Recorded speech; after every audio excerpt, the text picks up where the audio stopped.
ज्याच्यासोबत 4 वर्ष तुरुंगात काढली, ज्याच्यावर कधी जीवापाड विश्वास ठेवला, ज्याच्यासोबत कधी काळी एका ताटात जेवायला सुद्धा बसला, ज्याच्यासोबत एकाच गाडीवर फिरला, एखाद्या रात्री जरा थोडी जास्त झाली तर चालताना ज्यानं आधार दिला, त्याच सख्या मित्रानं सुरतमध्ये जीवाभावाच्या मित्राचा जीव घेतलाय.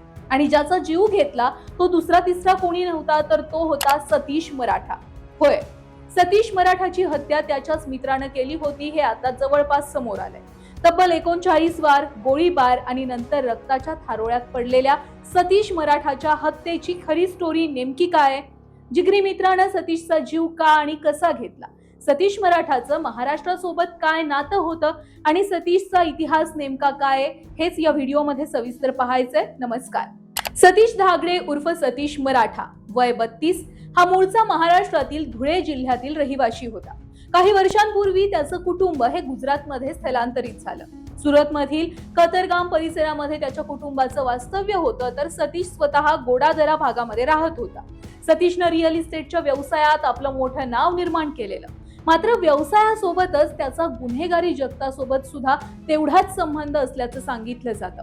सुरतच्या काही भागांमध्ये त्याचा दबदबा वाढत होता आणि याच वर्चस्वातून पुढे त्याचे अनेकांशी संघर्ष निर्माण झाले. याच काळात सतीशच्या आयुष्यातील एक महत्वाचं नाव होतं राहुल मंडल. राहुल आणि सतीश हे एकेकाळी फक्त ओळखीचे नव्हते तर एकमेकांचे जिगरी मित्र होते. दोघांचा सुद्धा गुन्हेगारी विश्वासोबत संबंध होता आणि 2020 मध्ये गाजलेल्या सूर्या मराठी हत्याकांडात दोघे सुद्धा सह आरोपी होते. या प्रकरणात दोघांनी जवळपास 4 वर्ष एकत्र तुरुंगवास भोगला. म्हणजे ज्याच्यासोबत सतीशनं आयुष्यातील कठीण काळ घालवला त्याच व्यक्तीचे नाव काही वर्षांनी सतीशच्या हत्येच्या कटासोबत जोडलं गेलं. सतीश तुरुंगातून बाहेर आल्यानंतर मात्र दोघांची मैत्री हळूहळू वैरामध्ये बदलू लागली. पांडेसरा, भेस्तान, दिंडोली, गोडादरा आणि लिंबायत या परिसरातील अवैध दारू आणि जुगाराच्या धंद्यांवर वर्चस्व मिळवण्यावरून दोघांमध्ये संघर्ष वाढला आणि त्यानंतर दोघांनीही आपापला प्रभाव वाढवायला सुरुवात केली. याच वर्चस्वाच्या लढाईनं जुन्या मैत्रीला तडा गेला. त्यात काही महिन्यांपूर्वी सतीशनं राहुलच्या जवळच्या साथीदार अजित गोस्वामीवर जीवघेणा हल्ला केल्याची माहिती समोर आली आहे. त्यामुळे तुरुंगातून बाहेर आल्यानंतर सतीश आपल्याला सुद्धा मारू शकतो अशी भीती राहुलला वाटत होती, असा पोलिसांचा प्राथमिक दावा आहे. आणि याच भीतीमधून सतीशच्या हत्येचा कट रचला गेल्याचं तपासात समोर आलेलं आहे. धक्कादायक बाब म्हणजे हा कट बाहेरून नव्हे तर सुरतच्या लाजपोर मध्यवर्ती कारागृहामधून रचल्याचा पोलिसांचा प्राथमिक निष्कर्ष आहे. राहुल मंडल तुरुंगात असतानाच सतीशला संपवण्याची सुपारी देण्यात आली आणि त्यानंतर हल्लेखोर सतीशच्या हालचालींवर लक्ष ठेवून योग्य संधीची वाट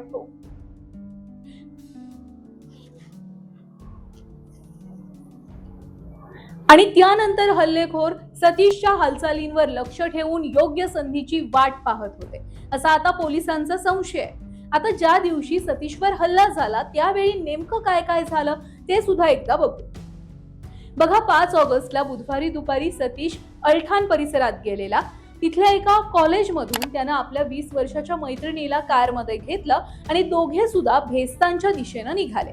सतीशला अजिबात कल्पना नव्हती की काही मिनिटांमध्ये त्याच्यावर जीवघेणा हल्ला होणार आहे. कार भेस्तान परिसरात पोहोचताच दुचाकीवरून आलेल्या 2 हल्लेखोरांनी सतीशची कार आधी अडवली. त्यांनी ड्रायव्हरच्या बाजूचा आरसा फोडला आणि सतीशला शिवीगाळ करायला सुरुवात केली. हल्ला झाल्यानंतर सतीशला आपल्या जीवाला धोका असल्याचं लक्षात आलं, पण त्यानंतर त्यानं घेतलेला एक निर्णय त्याच्यासाठी घातक ठरला. सतीश कारमधून खाली उतरला. त्याला कदाचित असं वाटलं असावं की समोर फक्त 2च जण आहेत आणि आपण त्यांना अगदी सहज सामोरे जाऊ शकतो. त्याने आपल्या मैत्रिणीला कार घेऊन सुरक्षित ठिकाणी जायला सांगितलं आणि स्वतः हल्लेखोरांना प्रत्युत्तर देण्यासाठी कारमधून खाली उतरला. पण सतीशला माहित नव्हतं की खरी टोळी अजून समोर आलेलीच नाहीये.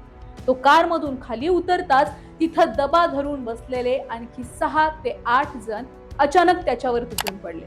काही क्षणांपूर्वी 2च हल्लेखोर दिसत होते, पण आता सतीश समोर मोठं टोळकं उभं होतं. परिस्थिती हाताबाहेर गेल्याचं लक्षात येताच सतीशनं प्रतिकार सोडून जीव वाचवण्यासाठी घटनास्थळावरून पळ काढला. पण हल्लेखोरांनी त्याचा पाठलाग सुरूच ठेवला. धारदार कोयते, तलवारी आणि चाकू घेऊन आलेल्या या टोळीनं सतीशला सुमारे 50 मीटर अंतरावर गाठलं. त्यानंतर त्याच्यावर सपासप वार केले. पोलिसांच्या माहितीनुसार सतीशच्या शरीरावर तब्बल 39 वार करण्यात आले. त्याच्यावर 2 गोळ्या सुद्धा झाडल्याची माहिती आहे.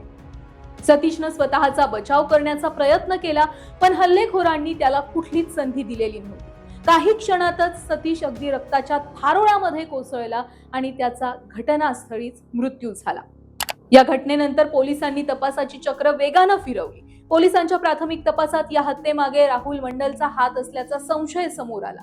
या प्रकरणात पोलिसांनी अनेक आरोपींना अटक केली असून अटक केलेल्यांमध्ये अल्पवयीन मुलांचा सुद्धा समावेश आहे असं समजतंय. केतन शिरसाट, राहुल दुबे, करण दुबे, अजित गोस्वामी, आकाश ठाकूर, राहुल कापुरे आणि 3 अल्पवयीन मुलांचा आरोपींमध्ये समावेश असल्याचं सांगितलं जात आहे. मात्र या सगळ्या आरोपींवरील आरोप न्यायालयामध्ये सिद्ध होणं अजून बाकी आहे. आता पोलिसांसमोर अनेक प्रश्न आहेत. राहुल मंडलने तुरुंगातून नेमका हा कट का रचला?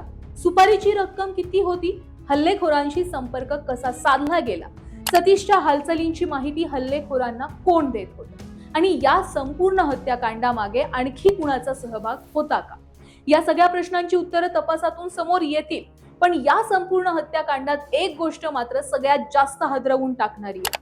कधी एकत्र तुरुंगवास भोगणारे 2 मित्र नंतर वर्चस्वाच्या लढाईत एकेकांचे कट्टर शत्रू बनले आणि अखेर त्याच वैराचा शेवट सतीश मराठाच्या हत्येत झाला. आणि म्हणूनच सतीश मराठा हत्याकांडाचा सर्वात मोठा प्रश्न अजूनही तोच आहे.